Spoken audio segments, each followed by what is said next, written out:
শিক্ষালাভের YouTube চ্যানেলে সবাইকে স্বাগত জানাই। তো আমরা আরআরবি গ্রুপটির জন্য যে সায়েন্সের স্পেশাল ক্লাস শুরু করেছিলাম, তো আজকে তার 4th চ্যাপ্টার শুরু করব। তো আজকে যে চ্যাপ্টারটা শুরু করব তার নাম হচ্ছে অ্যাটমিক স্ট্রাকচার বা পরমাণুর গঠন। ওকে, তাহলে আজকে চ্যাপ্টার নাম্বার 4 অ্যাটমিক স্ট্রাকচার।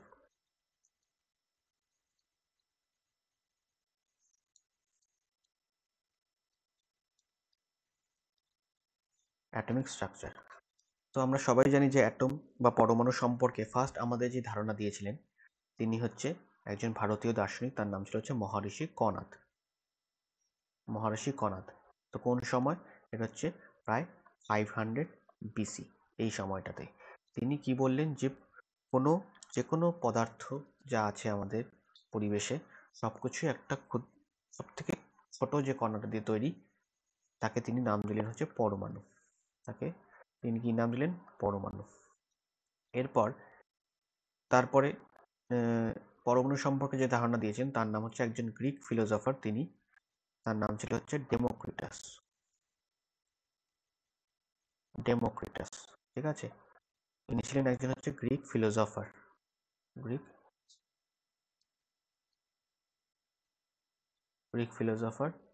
তিনি প্রথম এই অ্যাটম শব্দটা ব্যবহার করেছিলেন। ঠিক আছে, তাহলে প্রথম অ্যাটম শব্দটি ব্যবহার করেছিলেন হচ্ছে একজন গ্রিক ফিলোসফার, তার নাম ছিল হচ্ছে ডেমোক্রিটাস। এরপর ফার্স্ট যদি বলা হয় যে সায়েন্টিফিক্যালি অ্যাটম সম্পর্কে ধারণা দিয়েছিলেন কে, তার নাম হচ্ছে জন ডাল্টন। ঠিক আছে, কোন সময়? এটা ছিল হচ্ছে 1808-এ। ঠিক আছে, ফার্স্ট অ্যাটম সম্পর্কে ধারণা দিয়েছিলেন সায়েন্টিফিক্যালি। ঠিক আছে, এবং সেটা আমরা জানি কি নামে পরিচিত? ডাল্টনস অ্যাটমিক থিওরি নামে পরিচিত। ডাল্টনস অ্যাটমিক থিওরি।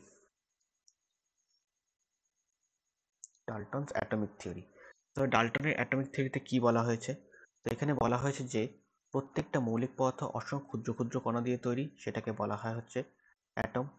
ঠিক আছে, আর এই অ্যাটমই হচ্ছে কোনো পদার্থের সবথেকে ক্ষুদ্রতম কণা, অর্থাৎ এর থেকে ক্ষুদ্রতম কণা আর হতে পারে না। ঠিক আছে, আচ্ছা, আর কি বলা হয়েছিল?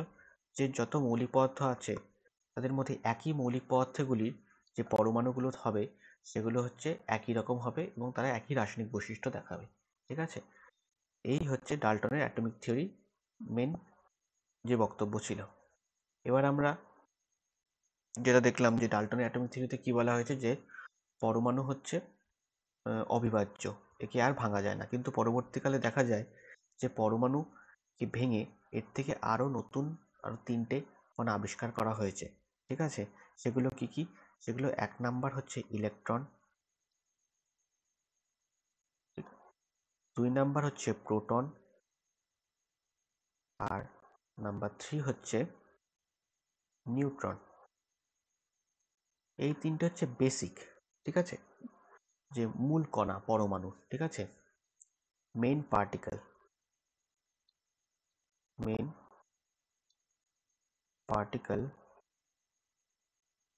Of an atom. ওকে, এবার আমরা ফার্স্ট ইলেকট্রন সম্পর্কে পড়ব যে কিভাবে ডিসকভার হলো। তো ফার্স্ট যে সায়েন্টিস্ট এই ইলেকট্রন আবিষ্কার নিয়ে এক্সপেরিমেন্ট করেছিলেন তার নাম হচ্ছে বিজ্ঞানী ক্রুক্স। ঠিক আছে, তার নাম ছিল হচ্ছে ক্রুক্স। তিনি প্রায় 1880 এই সময়টায় তিনি কি করলেন? একটা কাচের নল নিলেন। ঠিক আছে, একটা কাচের নল নিয়ে তার মধ্যে থেকে কি করলেন? সমস্ত যে বায়ু আছে সেটাকে বার করলেন, যাতে এর ভেতরে, কাচের নলের ভেতরে মিনিমাম প্রেসার থাকে। এবং সেই প্রেসারটা কত? সেই প্রেসারটা হচ্ছে 0.01 মিলিমিটার মার্কারি। এই প্রেসারটা তিনি মেনটেন করলেন। এবার এই কাচের নলের মধ্যে দিয়ে যখন তিনি উচ্চ তড়িৎ বিভবে যুক্ত তড়িৎদ্বার এর মধ্যে দিয়ে তড়িৎ চালনা করলেন, এটা হচ্ছে আমার ক্যাথোড, মানে নেগেটিভ তড়িৎদ্বার, এটা হলো আমার অ্যানোড, অর্থাৎ পজিটিভ তড়িৎদ্বার। এবার তিনি দেখতে পেলেন যে এই ক্যাথোড থেকে অ্যানোডের দিকে একটা রশ্মি এভাবে ছুটে যাচ্ছে। ঠিক আছে, এই রশ্মিটার নাম তিনি দিলেন ক্যাথোড রে। ক্যাথোড। ওকে, পরবর্তীকালে 1887 একজন বিজ্ঞানী, তার নাম ছিল হচ্ছে জে থমসন। তিনি এই ক্যাথোড রে নিয়ে আরো পরীক্ষা নিরীক্ষা করে দেখলেন যে এই ক্যাথোড রে হচ্ছে তড়িৎ ক্ষেত্র, মানে হচ্ছে ইলেকট্রিক ফিল্ড আর ম্যাগনেটিক ফিল্ড, এই দুটো ক্ষেত্র দ্বারা বিক্ষিপ্ত হচ্ছে। ঠিক আছে, আচ্ছা। নাম্বার 2, দেখলেন যে এই ক্যাথোড রশ্মির গতিপথে যদি কোনো একটি পাখা রাখা হয়, ঠিক আছে, কোনো একটা ফ্যান রাখা যায় এখানে, তাহলে সেই পাখাটা এরকম ঘুরছে আস্তে আস্তে, মানে সে পাখার একটা বিক্ষেপণ হচ্ছে। এখান থেকে তিনি বুঝতে পারলেন যে এই যে ক্যাথোড রেটা আছে সেটা হচ্ছে কতগুলো কণার সমষ্টি, ঠিক আছে, কতগুলো কণা নিয়ে তৈরি, যার জন্য কি হচ্ছে সেই পাখাটার মধ্যে ধাক্কা লাগছে এবং পাখাটা এভাবে ঘুরছে। ঠিক আছে, আচ্ছা। নাম্বার 3 যেটা তিনি লক্ষ্য করলেন তিনি, সেটা হচ্ছে এই ক্যাথোড রশ্মির গতিপথে যদি কোনো নেগেটিভ তড়িৎদ্বার, ঋণাত্মক তড়িৎদ্বারকে রাখা হয়, তাহলে এই ক্যাথোড রশ্মিটা এইভাবে বেঁকে যাচ্ছে। ঠিক আছে, এইভাবে উল্টো দিকে বেঁকে যায়, যেদিকে আমার নেগেটিভ তড়িৎদ্বারটা রাখা হয়েছে তার উল্টো দিকে বেঁকে যাচ্ছে। এখান থেকে তিনি বুঝতে পারলেন যে এই যে ক্যাথোড রশ্মি যেটা আছে বা নেগেটিভ কণাগুলো আছে, সেটা হচ্ছে ঋণাত্মক তড়িৎগ্রস্ত কণার স্রোত, negative charge particle, negatively charge particle. এবং পরবর্তীকালে তিনি এর নাম দেন হচ্ছে ইলেকট্রন। ওকে, তাহলে বিজ্ঞানী জে থমসন ডিসকভার করলেন হচ্ছে আমাদের ইলেকট্রন। ওকে, আচ্ছা। হ্যালো, এবার পরীক্ষায় অনেক সময় কোশ্চেন আসে যে এই ইলেকট্রন যেটা আছে তার চার্জ বা আধান কে নির্ণয় করেছিলেন। তাহলে ইলেকট্রনের যে চার্জ বা আধান যিনি পরিমাপ করেছেন তার নাম হচ্ছে মিলিকান। ঠিক আছে, তার নাম হচ্ছে মিলিকান বলে একজন বিজ্ঞানী, তিনি এই ইলেকট্রনের আধান নির্ণয় করেছিলেন। তাহলে ইলেকট্রনের আধান কত? তাহলে আমরা যদি বলি চার্জ অফ ইলেকট্রন, সেটা হচ্ছে দুটো একক আছে ইলেকট্রনের আধানের। এক নাম্বার হচ্ছে ইএসইউ ইউনিটে, এটা হচ্ছে 4.8 ইন্টু 10⁻⁻10 ইএসইউ, বা যেটাকে আমরা বলি ইএসইউ ফুল ফর্ম হচ্ছে ইলেকট্রোস্ট্যাটিক ইউনিট, ইলেকট্রোস্ট্যাটিক ইউনিট। আরেকটা হচ্ছে 1.602 ইন্টু 10⁻⁻19, এটা হচ্ছে কুলম্ব। ঠিক আছে, তাহলে দুটো একক, একটা হচ্ছে ইএসইউ এককে, একটা হচ্ছে কুলম্ব এককে।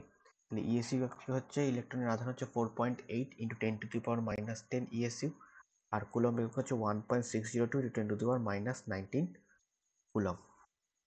আচ্ছা, এবার হচ্ছে ইলেকট্রনের ভর। ইলেকট্রনের ভর হচ্ছে কত? ইলেকট্রনের তাহলে mass of electron, mass of electron, তাহলে যদি আমরা বলি গ্রামে, সেটা হচ্ছে 9.11 ইন্টু 10⁻⁻28 গ্রাম, এটা হচ্ছে গ্রাম এককে।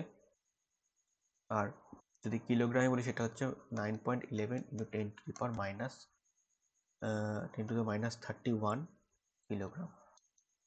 ঠিক আছে, 1000 দিয়ে ডিভাইড হয়ে যাবে, তাই জন্য 28টা হয়ে যাবে 31 মাইনাস। ঠিক আছে, এটা হচ্ছে ইলেকট্রনের মাস। আচ্ছা, ইলেকট্রনের আধান যেটা বললাম একটু আগে, সেটা হচ্ছে সবসময় নেগেটিভ আধান হবে। ঠিক আছে, তাহলে ইলেকট্রন হচ্ছে নেগেটিভলি চার্জড, নেগেটিভলি চার্জ। ওকে, আচ্ছা, তাহলে ইলেকট্রনের আধান গেল, মাস হলো। এবার যদি পরীক্ষা আসে যে ইলেকট্রনের ব্যাস কত, ঠিক আছে, বা ডায়ামিটার অফ ইলেকট্রন, এটা হচ্ছে 5.6 ফার্মি, 5.6 ফার্মি, বা সেন্টিমিটারে বললে 5.6 ইন্টু 10⁻⁻13 সেন্টিমিটার। আর যদি মিটার এককে বলা হয় তাহলে হচ্ছে 5.6 ইন্টু 10⁻⁻15 মিটার। ওকে, তাহলে ইলেকট্রনের আধান হচ্ছে ইএসইউ এককে হচ্ছে 4.8 ইন্টু 10⁻⁻10 ইএসইউ। কুলম্ব একক হচ্ছে 1.602 10⁻19 10⁻19 কুলম্ব। আর ইলেকট্রনের মাস যদি বলি তাহলে হচ্ছে 9.11 ইন্টু 10⁻28 গ্রাম। আর কেজিতে বললে হচ্ছে 10⁻13 হয়ে যাবে। ইলেকট্রন হচ্ছে নেগেটিভলি চার্জ বা ঋণাত্মক তড়িৎগ্রস্ত। ডায়ামিটার বা ব্যাস যদি বলি ইলেকট্রন সেটা হচ্ছে 5.6 ফার্মি বা 5.6 ইন্টু 10⁻13, তখন হয়ে যাবে সেন্টিমিটার। আর মিটার বললে 10⁻15। তাহলে এই গেল হচ্ছে ইলেকট্রন এর আবিষ্কার। এবার আমরা দেখবো হচ্ছে প্রোটন।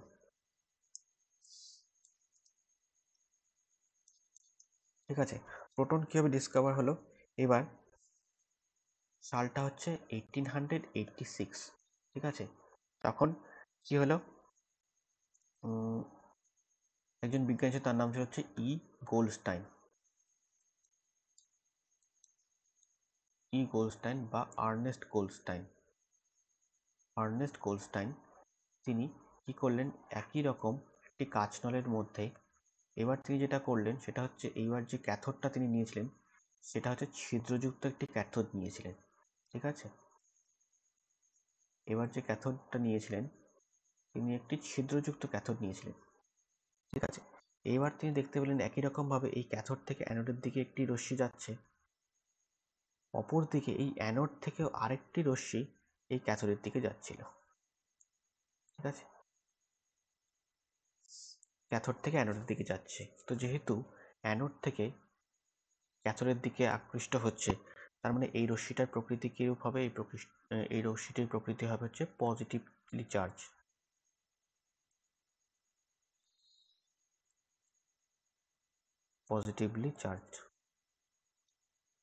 পজিটিভ তড়িৎগ্রস্ত হবে। আচ্ছা, এই রশ্মিটির নাম দেওয়া হয় তখন ক্যানাল রশ্মি বা ক্যানাল রে। তাহলে পরীক্ষা যদি কোশ্চেন আসে যে ক্যানাল রে কে আবিষ্কার করেছিল, তাহলে ক্যানাল রে আবিষ্কার করেছিল যে গোল্ডস্টাইন। এরপর পরবর্তীকালে বিজ্ঞানী রাদারফোর্ড দেখান যে এই রশ্মি যে ক্যানাল রে, এটি হচ্ছে কতগুলো পজিটিভ বা ধনাত্মক তড়িৎগ্রস্ত কণার স্রোত, এবং তিনি এর নাম দেন হচ্ছে প্রোটন। তাহলে প্রোটন আবিষ্কার করেন কে? প্রোটন আবিষ্কার করা হচ্ছে রাদারফোর্ড। ঠিক আছে, আচ্ছা, তাহলে প্রোটনের আধান যদি আমরা দেখি তাহলে কি হবে? প্রোটনের আধান আর ইলেকট্রনের আধান একই হবে, শুধুমাত্র ইলেকট্রন হচ্ছে যেহেতু নেগেটিভ তড়িৎগ্রস্ত তার আগে একটা নেগেটিভ সাইন হবে, আর প্রোটন হচ্ছে ধনাত্মক তড়িৎগ্রস্ত তাই তার আগে একটা পজিটিভ সাইন হবে। তাহলে প্রোটনের চার্জ কত হবে? চার্জ হচ্ছে যদি ইএসইউ এককে যদি বলি তাহলে সেটা হচ্ছে 4.8 ইন্টু 10⁻10 ইএসইউ। আর কুলম্ব একক হচ্ছে 1.602 ইন্টু 10⁻19 কুলম্ব। ঠিক আছে, এই হচ্ছে আমাদের প্রোটনের আধান। এবার হচ্ছে প্রোটনের ভর। তাহলে মাস যদি আমরা দেখি তাহলে সেটা কত হবে? তাহলে প্রোটনের মাস হচ্ছে 1.6725 ইন্টু 10⁻24, এটা হচ্ছে গ্রাম। আর কেজিতে যদি বলি 1.6725 ইন্টু 10⁻27 কেজি হচ্ছে কেজিতে।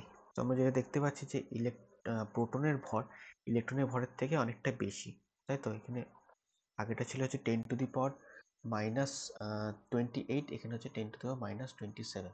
তো দেখা যায় যে ভর একটি ইলেকট্রনের ভর একটি প্রোটনের ভরের 1/1837 গুণ। ঠিক আছে, 1837 ভাগ।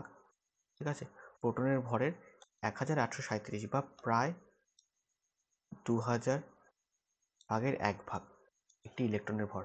তাই জন্য আমরা যখন একটি পরমাণুর ভর ক্যালকুলেট করার সময় ইলেকট্রনের ভরটাকে আমরা নেগলেক্ট করি, ইলেকট্রনের ভরটা আমরা ধরি না। ঠিক আছে, এই গেল হচ্ছে প্রোটনের ভর, বোঝা গেল? আচ্ছা, প্রোটনের যদি ব্যাস আমরা বলি তাহলে ডায়ামিটার তাহলে কত হবে? সেটা হচ্ছে 2.4 ফার্মি। বা 2.4 10⁻13 সেন্টিমিটার, আর মিটারে বললে 2.4 ইন্টু 10⁻15 মিটার। ঠিক আছে, এই হচ্ছে আমার প্রোটনের ব্যাস। থার্ড যে পার্টিকেলটা, সেটা হচ্ছে নিউট্রন। ঠিক আছে, তো নিউট্রন কিভাবে আবিষ্কার হয়েছিল? তো 1930 সালে দুজন সায়েন্টিস্ট ছিল, একজনের নাম ছিল হচ্ছে বুথ, আর একজন ছিল হচ্ছে বেকার।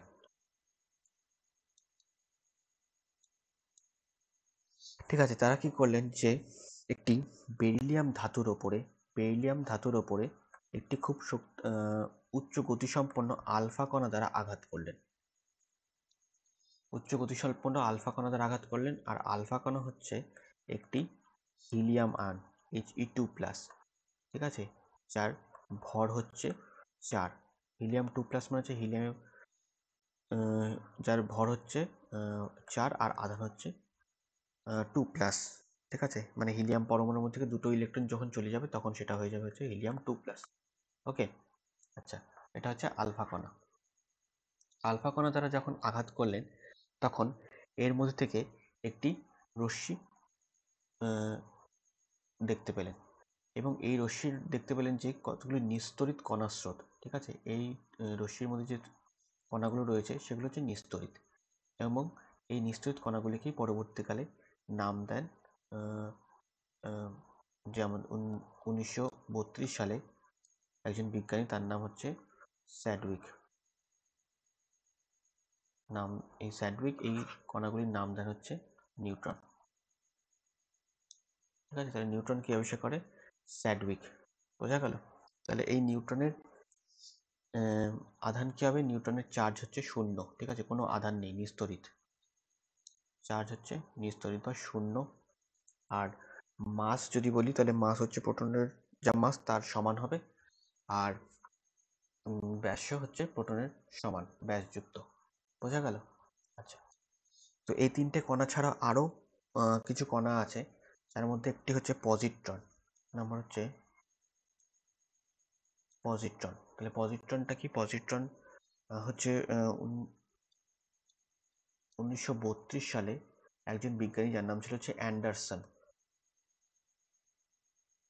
অ্যান্ডারসন, তিনি প্রথম এই পজিট্রন কণাটিকে আবিষ্কার করেন, এবং তিনি দেখেন যে এই পজিট্রন কণাটি হচ্ছে ইলেকট্রনের পুরো উল্টো, ইলেকট্রনের অ্যান্টি পার্টিকেল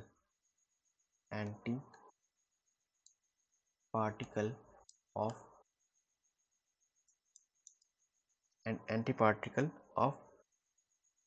ইলেকট্রন। অর্থাৎ ইলেকট্রনের যা যা বৈশিষ্ট্য আছে সব একই রকম দেখাবে, কিন্তু এর আধান হয়ে যাবে শুধুমাত্র পজিটিভ, প্রোটনের মতন। বাকি ভর, ব্যাস সব একই হবে। ঠিক আছে, তো এটা হচ্ছে পজিট্রন। তাহলে পজিট্রন আবিষ্কার করেছিল কে?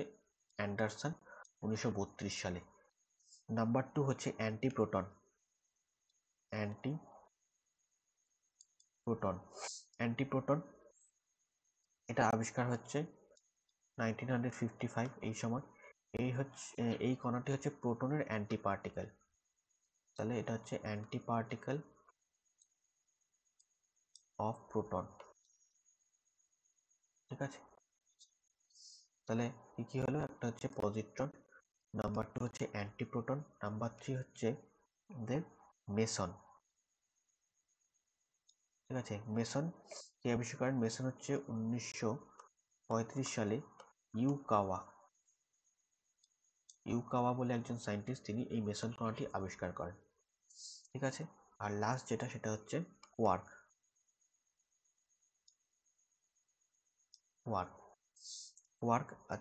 তো এই বিজ্ঞানীরা যেটা ধারণা করেন যে এই কোয়ার্ক হচ্ছে এই প্রোটন আর নিউট্রনের প্রাথমিক কণা, এবং একটা প্রোটন ও একটা নিউট্রনের মধ্যে 3টে করে কোয়ার্ক থাকে। ঠিক আছে, 3টে করে কোয়ার্ক।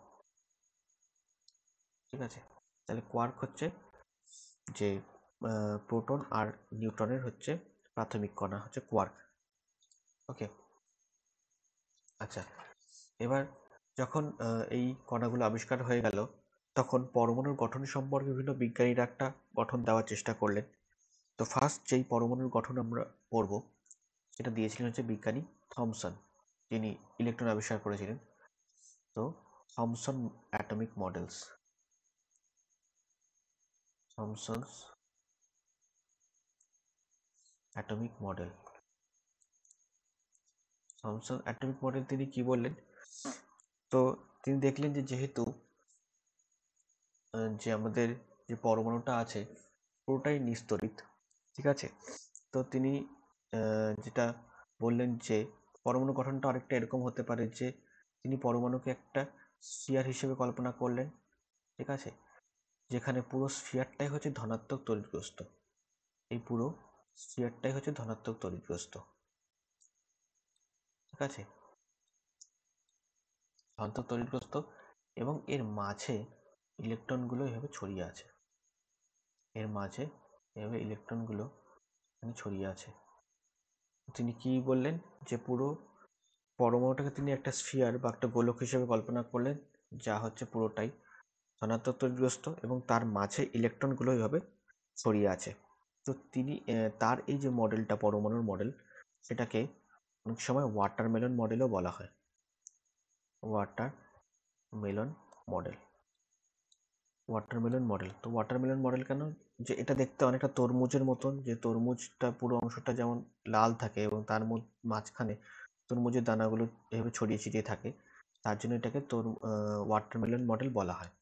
অনেক সময় এছাড়াও এটাকে অনেক সময় পাম পুডিং মডেলও বলা হয়, পাম পুডিং মডেল।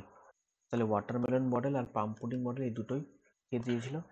থমসন, ঠিক আছে? আচ্ছা, এই গেল হচ্ছে ফার্স্ট যে অ্যাটমের যে স্ট্রাকচার দিয়েছিল যে থমসন।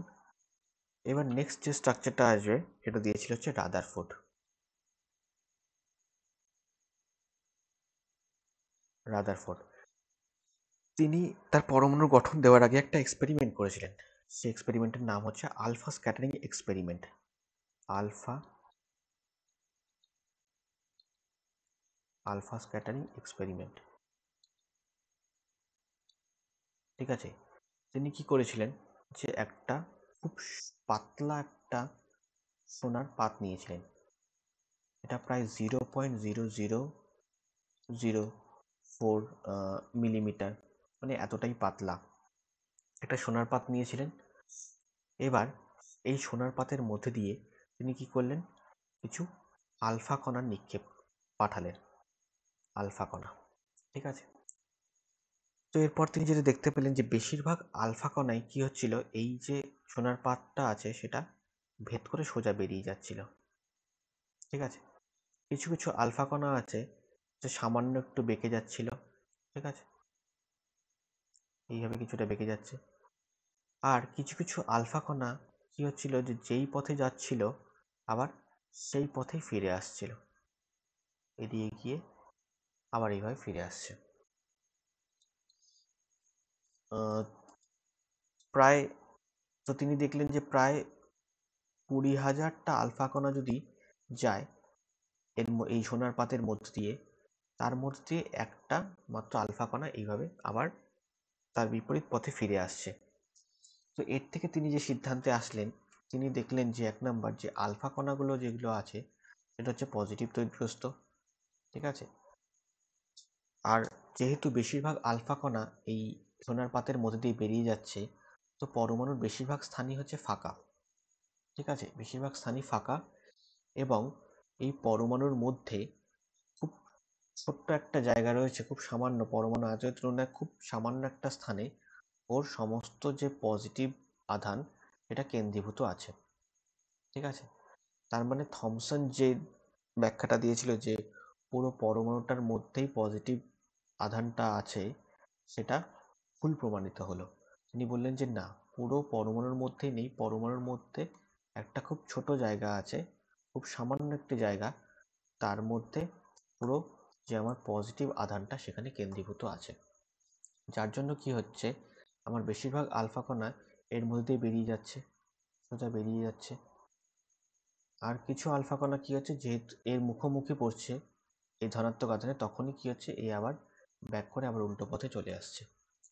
এর থেকে কি বোঝা গেল যে পরমাণুর মাঝখানে খুব ছোট্ট একটা স্থানের মধ্যে এর সমস্ত পজিটিভ আধানগুলো কেন্দ্রীভূত আছে, আর ইলেকট্রনগুলো কি হচ্ছে এর বাইরে একটা নির্দিষ্ট কক্ষপথে আবর্তন করছে।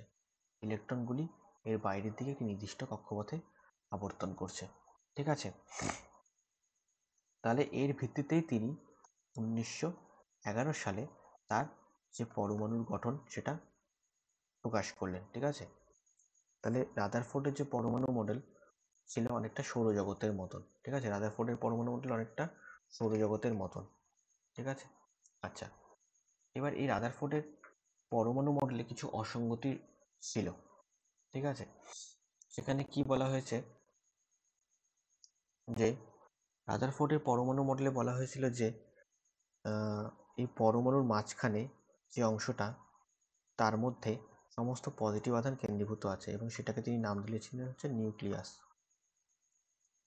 নিউক্লিয়াস, ঠিক আছে, এবং এই নিউক্লিয়াসের চারিদিকে ইলেকট্রনগুলো আবর্তন করছে এবং তাদের মধ্যে যে নিউক্লিয় বল যে তৈরি হচ্ছে তার জন্য ইলেকট্রনগুলো আবর্তন করছে। ঠিক আছে, আচ্ছা, তো এখানে যেটা বলা হয়েছিল যে পরবর্তীকালে বিজ্ঞানী বোর বলেছিলেন না, তো এইখানে এটা বলা হয়েছিল যে এইভাবে যদি কোনো একটি আধানের চারিদিকে অন্য কোনো আধান আবর্তন করে তাহলে বিজ্ঞানী যে ম্যাক্সওয়েল এর ইলেকট্রোম্যাগনেটিক যে কনসেপ্ট আছে, ম্যাক্সওয়েল ইলেকট্রোম্যাগনেটিক কনসেপ্ট, সেখানে বলা হয়েছে যে কোনো একটি আধানের চারিদিকে যদি অন্য কোনো আধান এইভাবে আবর্তন করে তাহলে এই যে আধানটি যেটা আবর্তন করছে সেটা আস্তে আস্তে তার শক্তি ক্ষয় হতে থাকে এবং একটা সময় কি হবে এই আধানের উপর আছড়ে পড়বে। তো এইভাবে দেখা যাচ্ছে যে রাদারফোর্ডের যে পরমাণু মডেলটা সেটা সুস্থিত হচ্ছে না। ঠিক আছে, সুস্থিত হচ্ছে না। তো এই নিয়ে পরবর্তীকালে বিজ্ঞানী বোর তার যে অ্যাটমিক স্ট্রাকচার দিয়েছিল, বোরস অ্যাটমিক মডেল, তিনি বলেছিলেন কি যে এই নিউক্লিয়াসের চারিদিকে যখন ইলেকট্রনগুলি আবর্তন করছে, ইলেকট্রনগুলি একটি নির্দিষ্ট কক্ষপথে আবর্তন করছে, মানে এই যে কক্ষপথে যে ইলেকট্রনটা আছে সেটা এই কক্ষপথের মধ্যে থাকছে, অন্য এই কক্ষপথের মধ্যে কখনো আসবে না বা এখান থেকে এর পরের কক্ষপথে কখনো যেতে পারবে না।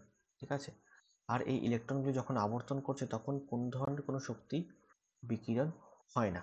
ঠিক আছে,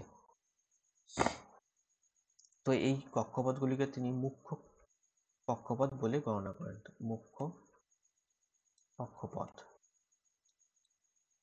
ঠিক আছে, মুখ্য কক্ষপথ বলে কল্পনা করলেন।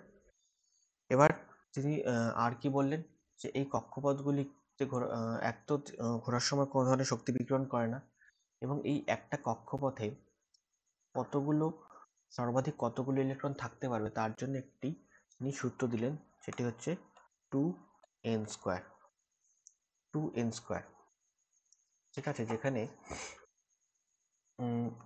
এই n যেটা আছে সেটাকে বলা হচ্ছে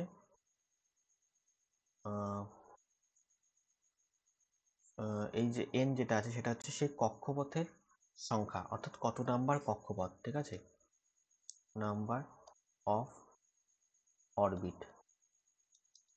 ঠিক আছে, তাহলে তিনি কি বললেন যে এই পরমাণুর যে মাঝখানে যে নিউক্লিয়াস আছে সেটা হচ্ছে ধনাত্মক তড়িৎগ্রস্ত, পজিটিভলি চার্জ, এবং এই নিউক্লিয়াসের মধ্যে আমার প্রোটন আর নিউট্রনগুলো আছে। ঠিক আছে, এই নিউক্লিয়াসের মধ্যে আমার প্রোটন আর নিউট্রন আছে এবং এই দুটোকে একসাথে বলা হয় নিউক্লিয়ন। নিউক্লিয়ন অর্থাৎ প্রোটন আর নিউট্রনকে একসাথে বলা হচ্ছে নিউক্লিয়ন।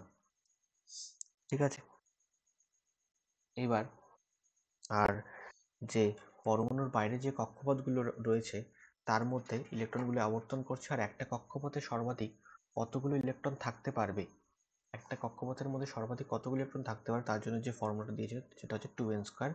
এখানে n হচ্ছে নাম্বার অফ অরবিট বা কত নাম্বার কক্ষপথ। অর্থাৎ আমি যদি প্রথম কক্ষপথটা ধরি সেটাকে কে লেটার দিয়ে প্রকাশ করা হয়। কে কক্ষপথ বা প্রথম কক্ষপথ ফার্স্ট কক্ষপথের জন্য ফার্স্ট অরবিটের জন্য কি হবে, যে এখানে n এর ভ্যালু কত হবে 1, যেহেতু প্রথম কক্ষপথ, তাহলে এই প্রথম কক্ষপথে ম্যাক্সিমাম কতগুলো ইলেকট্রন থাকতে পারে, সেটা হচ্ছে 2n স্কোয়ার, অর্থাৎ 2 ইন্টু 1 স্কোয়ার মানে হচ্ছে 2, অর্থাৎ দুটো ইলেকট্রন থাকতে পারবে। এবার দ্বিতীয় কক্ষপথ অর্থাৎ n ইকোয়াস টু যদি 2 হয়, সেটাকে হচ্ছে কে এল লেটার দিয়ে প্রকাশ করা হয়। তো সেই কক্ষপথে কতগুলো ইলেকট্রন থাকতে পারে, 2 ইন্টু 2 স্কোয়ার অর্থাৎ 2 ইন্টু 4, অর্থাৎ 8টি ইলেকট্রন থাকতে পারবে। একই রকমভাবে যদি 3 নম্বর কক্ষপথে মানে n ইকোয়াস টু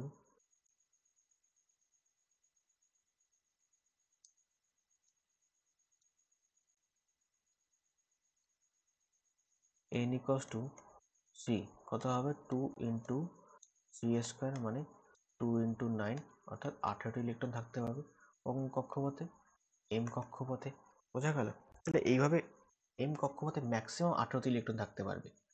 এবং আরেকটি জিনিস যেটা বললেন যে যদি শেষ কক্ষপথ হয় অর্থাৎ লাস্ট অরবিট হয়, তাহলে সেখানে কিন্তু আবার 8টির বেশি ইলেকট্রন থাকতে পারবে না, অর্থাৎ শেষ কক্ষপথে আবার কখনো 8টির বেশি ইলেকট্রন থাকতে পারবে না। বোঝা গেল? তাহলে এই হচ্ছে বোরের যে পরমাণুর গঠন। আচ্ছা, এবার যেটা আসবো সেটা হচ্ছে যে মানে পরমাণুর মধ্যে যে মূল কণাগুলো রয়েছে সেটা কি কি। 1 নাম্বার হচ্ছে প্রোটন, নিউট্রন, এই দুজনে কোথায় থাকছে, নিউক্লিয়াসে, আর এদেরকে একসাথে বলা হয় নিউক্লিয়ন। ঠিক আছে, আর যেটা থাকছে ইলেকট্রন, এটা কোথায় থাকছে, অরবিটের মধ্যে। ঠিক আছে, আচ্ছা, এখানে কয়েকটা জিনিস আমাদের জানতে হবে। 1 নাম্বার হচ্ছে অ্যাটমিক নাম্বার, অ্যাটমিক নাম্বার। তাহলে অ্যাটমিক নাম্বার জিনিসটা কি, অ্যাটমিক নাম্বার যেটাকে বাংলা বলে হচ্ছে মানে পরমাণু ক্রমাঙ্ক, পরমাণু ক্রমাঙ্ক। পরমাণু ক্রমাঙ্ক কি, কোনো একটা পরমাণুর নিউক্লিয়াসে যতগুলো প্রোটন থাকবে, তাহলে নাম্বার অফ প্রোটন, ঠিক আছে, সেটাকে বলা হচ্ছে ওই অণুটি পরমাণু ক্রমাঙ্ক। আচ্ছা, আমরা জানি যে যতগুলো প্রোটন থাকে ঠিক ততগুলোই ইলেকট্রন থাকে, যেহেতু পরমাণু নিস্তড়িত, যতগুলো প্রোটন ঠিক ততগুলো ইলেকট্রন থাকতে হবে।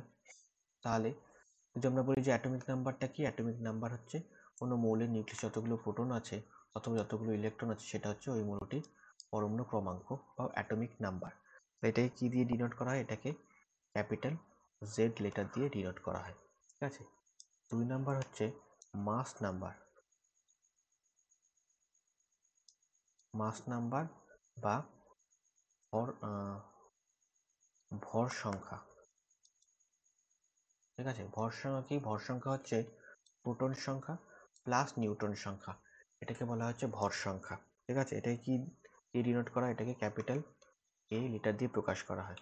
আচ্ছা, তাহলে আমরা কোনো একটা পরমাণু কিভাবে প্রকাশ করতে পারি, যদি কোনো একটা পরমাণু থাকে এক্স, তাতে পরমাণু ক্রমাঙ্ককে এখানে লেখা হয় জেড আর ভর সংখ্যাকে ওপরে লেখা হয়।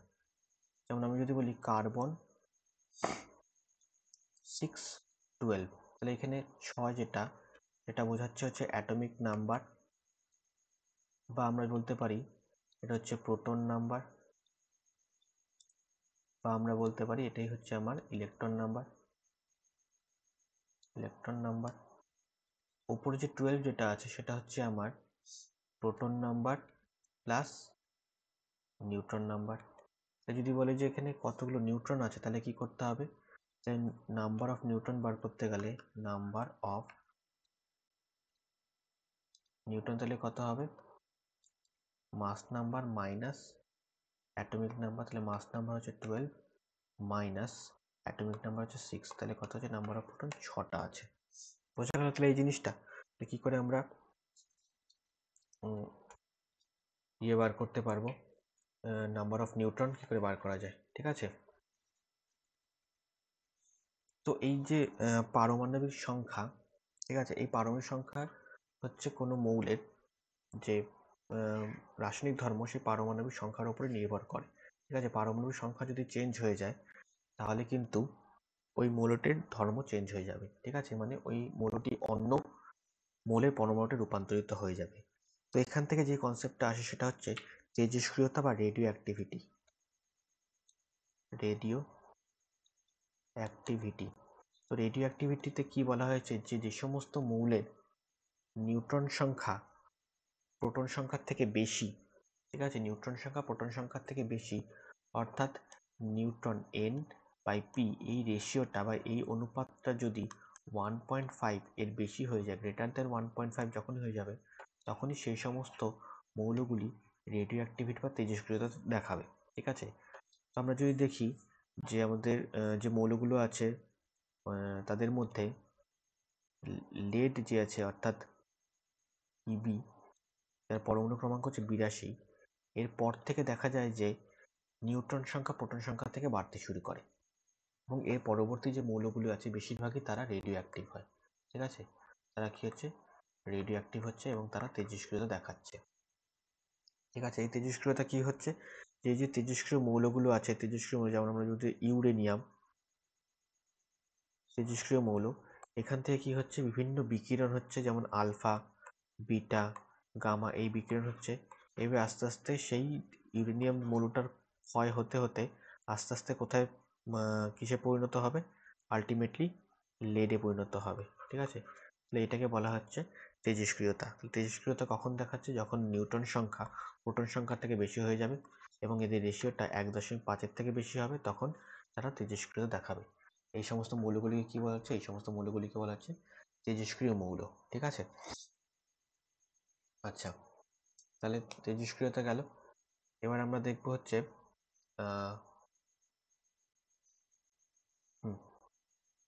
এবার কয়েকটা জিনিস, যেমন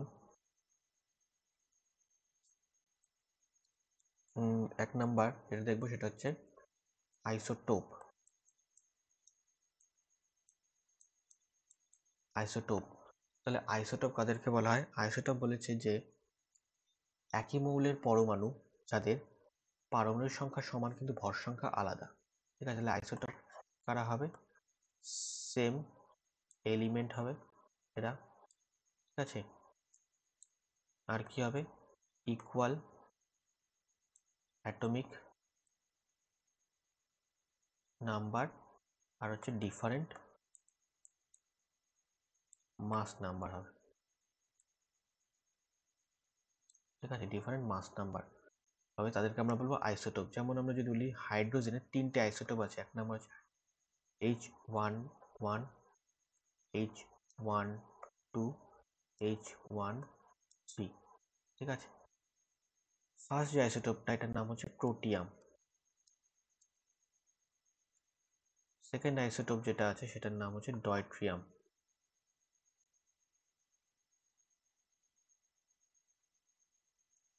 আর থার্ড আইসোটোপের নাম হচ্ছে ট্রিটিয়াম। ওকে, ট্রিটিয়াম। তো ফার্স্ট যে আইসোটোপটা আছে সেখানে দেখা যাচ্ছে যে প্রত্যেকটা আইসোটোপেরই কি হচ্ছে, আমার পরমাণু ক্রমাঙ্ক বা পারমাণবিক সংখ্যাটা সমান, অ্যাটমিক নাম্বার সেম হচ্ছে, কিন্তু মাস নাম্বারটা আলাদা। এর ক্ষেত্রে 1, এখানে 2, লাস্টের ক্ষেত্রে 3। তো আমি যদি বলি যে প্রোটিয়ামের ক্ষেত্রে নাম্বার অফ নিউট্রন কত হবে, তাহলে 1 - 1 মানে হচ্ছে মাস নাম্বার বিয়োগ আমার প্রোটন নাম্বার বা পারমাণবিক ক্রমাঙ্ক বা প্রোটন সংখ্যা, তাহলে কত হচ্ছে এখানে 0। তাহলে এখান থেকে দেখা যাচ্ছে যে সাধারণ হাইড্রোজেন বা প্রোটিয়াম যে পরমাণুটা রয়েছে তার নিউক্লিয়াসে কিন্তু কোনো আমার নিউট্রন নেই। ঠিক আছে, আচ্ছা, তারপরে যেটা রয়েছে সেটা নিউট্রন সংখ্যা কত হবে, 2 - 1, অর্থাৎ একটা নিউট্রন রয়েছে। আর পরেরটার ক্ষেত্রে ডয়টেরিয়াম, এখানে দুটো নিউট্রন রয়েছে।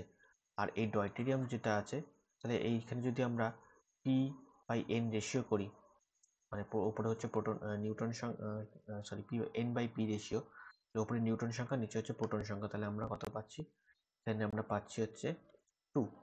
অর্থাৎ এই যে পরমাণুটা রয়েছে ট্রিটিয়াম পরমাণু হাইড্রোজেনের, সে কিন্তু রেডিও অ্যাক্টিভিটি বা তেজস্ক্রিয় দেখাবে। তাহলে এই যে পরমাণুটা সেটা হচ্ছে তেজস্ক্রিয় পরমাণু। এবারে যদি কোশ্চেন আসে যে সাধারণ হাইড্রোজেনের কোন পরমাণুটি বা কোন আইসোটোপটি তেজস্ক্রিয়, তাহলে কোনটা হবে? সেটা হচ্ছে ট্রিটিয়াম, যে আইসোটোপটা রয়েছে সেটা হচ্ছে তেজস্ক্রিয়। ঠিক আছে, একই রকমভাবে কার্বনের ক্ষেত্রেও আমরা তিনটে অ্যাসিডও দেখতে পাই। Carbon 612, carbon 613, carbon 614। ঠিক আছে, তাহলে এই ক্ষেত্রে আমরা দেখতে পাবো যে কার্বন 614 যে আইসোটোপটা রয়েছে সেটা কিন্তু আমার রেডিও অ্যাক্টিভ। ঠিক আছে, আর কার্বনের 614 যে আইসোটোপ রয়েছে সেটা খুব ইম্পর্টেন্ট একটা কাজে ইউজ করে। সেটা হচ্ছে কোনো জিনিসের কোনো যদি ঐতিহাসিক জিনিস বা যে কোনো জিনিসের বয়স নির্ণয় করার জন্য এটা ইউজ করা হয়। ঠিক আছে, তাহলে কি সেজন্য ইউজ করে? For determining age.